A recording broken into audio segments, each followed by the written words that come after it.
satu bisnis yang dimana nilai kerugian yang saya harus tanggung itu tidak tanggung-tanggung ya, di atas 3 miliar, ya kurang lebih 3M lah. Nah, berangkat dari pengalaman itu, saya jauh lebih hati-hati ya. Nah, mungkin menjadi pertanyaan, apakah waktu saya mengalami kejadian di 2019 karena saya kurang hati-hati? Sebenarnya tidak ya. Jadi saya sebenarnya salah satu yang cukup hati-hati ya, cukup hati-hati ketika menjalankan bisnis apapun. Saya research dengan riset yang cukup mendalam ya, tetapi dari hasil riset itu pun kenyataannya masih bisa dicurangin ya. Nah, pengalaman itu membuat saya untuk jauh lebih ekstra hati-hati ya. Di September 2020 saya diperkenalkan Nagaya, dan waktu itu langsung jumpa juga dengan Pak Yohanes Chandra ya. Ketika beliau presentasi tentang Nagaya dari awal sampai akhir, karena saya ini background orang IT, saya lebih dari 10 tahun juga sempat jadi programmer di kota Surabaya, dan ada banyak perusahaan juga yang pakai jasa saya untuk buat program untuk perusahaan mereka. Ya, jadi ketika Pak John menyampaikan konsep tentang Nagaya, buat saya ini sesuatu yang luar biasa. Ya, karena ketika pertama kali kemunculan Bitcoin di 2008, itu saya sudah ikuti, dan buat saya Bitcoin itu hanya omong kosong.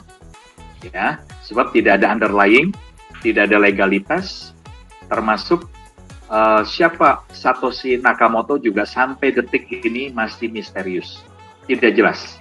Jadi kalau ada sesuatu kita mau komplain kemana, tidak jelas ya. Hanya satu yang memang menjadikan Bitcoin itu sesuatu yang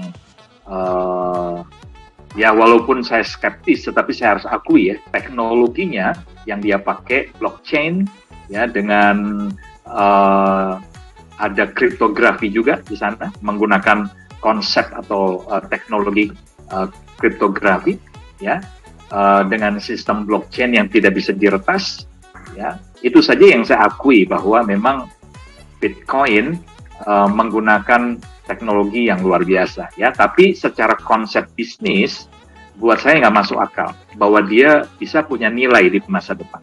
Dan jika nanti dia punya nilai pun, saya salah satu yang tetap meyakini dia akan bubble ya. Dan hari ini terbukti Bitcoin itu punya tingkat volatilitas yang begitu ekstrim ya. Bayangkan saja mereka yang beli di bulan November di harga 900 juta. Hari ini ya itu di 68.000 US dollar. Hari ini harga Bitcoin itu diayun di harga sekitar 42 ribuan ya. Bahkan beberapa hari yang lalu itu sempat turun di bawah 40 ribu ya. Jadi volatilitas yang membuat saya pribadi nggak nyaman ya. Jadi hari ini pun saya belum pernah beli yang namanya Bitcoin, dan tidak akan pernah untuk beli Bitcoin ya. Tapi sebaliknya ketika disampaikan konsep tentang Nagaya, saya secara terus terang saya bilang kepada Pak Yohanes waktu itu, saya bilang seandainya Bitcoin di 2008 itu mereka bangun dengan konsep seperti ini, sudah dari 2008 saya pasti beli Bitcoin. Ya, waktu itu Bitcoin masih 1 sen dolar, rupiahnya kurang lebih di 150 rupiah saja. Itu di 2008 akhir, ya. Nah, tapi karena konsep Bitcoin tidak seperti Nagaya, itu sebabnya saya tolak Bitcoin, ya. Nah, secara konsep, Bapak Ibu, saya tidak ada keberatan dengan Nagaya, ya. Saya merasa bahwa ini adalah konsep crypto aset yang menjanjikan di masa depan. Ya, kalau semua roadmap yang dirancang, dipersiapkan Nagaya itu benar-benar dieksekusi dengan benar, dengan baik, maka saya yakin potensi Nagaya itu bahkan akan melampaui potensi yang pernah dicapai oleh Bitcoin. Ya, Bitcoin, the mother of crypto asset.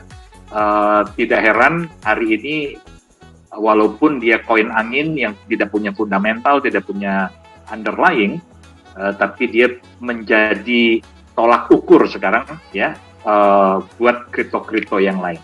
Ya, tetapi buat saya ketika dibandingkan dengan Nagaya, maka Nagaya di kemudian hari punya potensi yang akan melampaui potensi yang bisa dicapai oleh Bitcoin. Kenapa? Ya, karena terlalu banyak hal yang baik yang dimiliki di Nagaya dan tidak dimiliki di Bitcoin. Ya, salah satunya tadi sudah disampaikan oleh Pak Beni dan kawan-kawan. Ya, di Nagaya kita punya emas, ya, backup emas yang bahkan bisa beranak, emasnya bisa bertambah dari waktu ke waktu. Kenapa bisa bertambah? Kita tahu karena Nagaya menjalankan proyek real, ya, yang diproyeksikan setiap tahun, ya, harapannya ada minimal ada satu proyek baru yang bertambah. Jadi jika kita nanti hold Nagaya 10 tahun ke depan saja, maka minimal, ya, harapan kita Nagaya sudah akan menjalankan 10 proyek. Dan itu artinya emas yang membackup Nagaya itu 10 kali setiap bulan bertambah. Artinya setiap 3 hari sekali potensi emas atau gramasi emas yang membackup Nagaya itu bertambah. Ya, belum lagi kalau kita bicara benefit yang lain berupa profit sharing yang kita terima dari hasil proyek, dari keuntungan proyek yang dijalankan. Ya, jika 10 tahun Bapak Ibu Anda masih bersama dengan saya, kita sebagai holder, ya, kita masih pegang Nagaya 10 tahun ke depan, maka kita akan menikmati, ya, harapan kita akan menikmati pembagian profit sharing setiap 3 hari sekali. Bayangkan, sebulan ada 10 kali keuntungan proyek yang dibagikan. Ya, tadi Pak Beni singgung, ini seperti konsep saham. Tapi kalau perusahaan IPO yang sudah IPO TBK membagikan dividennya itu ada aturannya. Mereka hanya bisa bagikan itu setahun sekali, minimal setahun sekali. Bahkan ada yang 2-3 tahun baru kemudian bisa membagikan dividen. Ya, tapi di Nagaya ini luar biasa, ya, karena kita bukan TBK, kita juga bukan perusahaan, bukan emiten, ya. Jadi kita adalah crypto asset dengan konsep hybrid yang luar biasa, sehingga kita berpeluang untuk menikmati benefit jangka panjang yang luar biasa. Dan sekali lagi, ini tidak dimiliki oleh Bitcoin sekalipun, ya, yang merupakan recording in progress, mother of crypto, ya. Nah, jadi saya bilang terus terang kepada Pak Yohanes, saya tidak ada masalah dengan konsep, ya, tapi justru menjadi sebuah hal yang agak sensitif buat saya pribadi ketika saya tahu bahwa Nagaya ini menawarkan profit sharing dari proyek real yang dijalankan. Ya, pengalaman traumatis di 2019 itu muncul lagi. Kenapa? Karena saya mengalami kehilangan, ya, dalam jumlah besar, hampir 3 miliar dari perusahaan yang terdahulu itu justru karena ada iming-iming, ya, sekali lagi ya saya pakai kata iming-iming.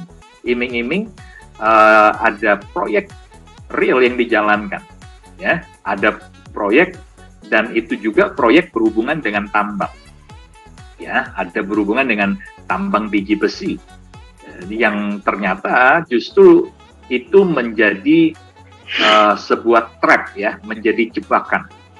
Ya, di mana bukan cuma saya, tapi banyak sekali investor yang terjebak untuk invest lebih besar lagi.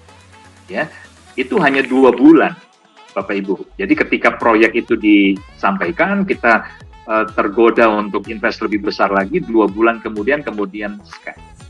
Ya, perusahaannya kabur dan tidak bertanggung jawab sampai hari. Ya, jadi itu seperti mengingatkan memori 1 tahun yang silam, Ya, karena ingat saya diperkenalkan, saya ketemu Pak John itu September 2020. Nah, peristiwa scam itu Juni 2019. Ya, jadi saya bilang kepada Pak John, cuma satu saja Pak, saya justru karena ada istilahnya ada proyek tambang ini, itu pengalaman traumatis itu muncul lagi. Nah, saya minta waktu kepada beliau untuk saya memvalidasi semua. Ya, nah, waktu itu saya daftar langsung, saya buka akun, karena tidak ada keharusan, buka akun di Nagaya, langsung beli Nagaya saat itu, dan saya butuh waktu 1 bulan untuk memvalidasi semua izin, ya, termasuk legalitas Nagaya yang terdaftar katanya di Singapura, ya. Nah, itu tidak terlalu sulit, ya, tidak terlalu sulit untuk memvalidasi, memverifikasi semua legalitas, ya, karena itu semua mudah sekali didapatkan, ya, dari website pemerintah Singapura. Kemudian bahkan terkait proyek di Indonesia yang katanya ada proyek nikel, ya, Nagaya joint operation dengan sebuah perusahaan tambang di Kolaka, Sulawesi Tenggara, ya. Nah, saya minta namanya dari Pak Yohanes. Kemudian saya cek di websitenya Kementerian ESDM, ya, Minerba ESDM, dan izin IUP-nya semuanya terbuka, direksi semuanya terbuka, ya, dan dari Kementerian ESDM websitenya saya tahu bahwa perusahaan tambang sebagai pemilik IUP, izin tambang ini, izinnya itu hidup, ya, aktif sampai dengan September 2029. Nah, saat ini kita di 2022, ya. Pertama kali menerima izin itu di 2009, ya, dan sudah diperpanjang di 2019, ya. Ini setiap 10 tahun rupanya perpanjangan, ya, untuk izin tambang, ya. Nama perusahaan tambangnya adalah PT Akarmas Internasional, ya. Dan kemudian ada beberapa data lagi, jadi nggak cuma berhenti di sana, ada beberapa data lagi termasuk Nagaya sendiri kerjasama joint operation B2B dengan Akarmas ini menggunakan bendera apa? Karena tidak mungkin menggunakan perusahaan dengan bendera Nagaya Technologies Private Limited, ya, karena ini perusahaan dianggap perusahaan asing, ya, perusahaan dari Singapura. Tidak mungkin B2B antara Nagaya Technologies dengan Akarmas. Harus ada entitas dari Nagaya yang mewakili Nagaya yang terdaftar di Indonesia. Dan itu pun saya dapatkan nama perusahaannya. Lalu kemudian saya cek juga di Dirjen AHU, ya, Kemenkumham, semuanya terbuka, ya, tidak ada yang tidak bisa dilacak, ya, tidak ada yang semuanya bisa divalidasi. Nah, sampai yang paling sulit adalah oke, semua perizinan oke, semuanya terdaftar, legalitas ada, ya, orang-orang atau manajemennya juga yang saya jumpai dengan yang terdaftar di sana semuanya sama. Tetapi apa yang bisa membuktikan bahwa khususnya PT Akarnas Internasional itu masih beroperasi, ya, masih ada produksi dan kemudian mereka jual kemana?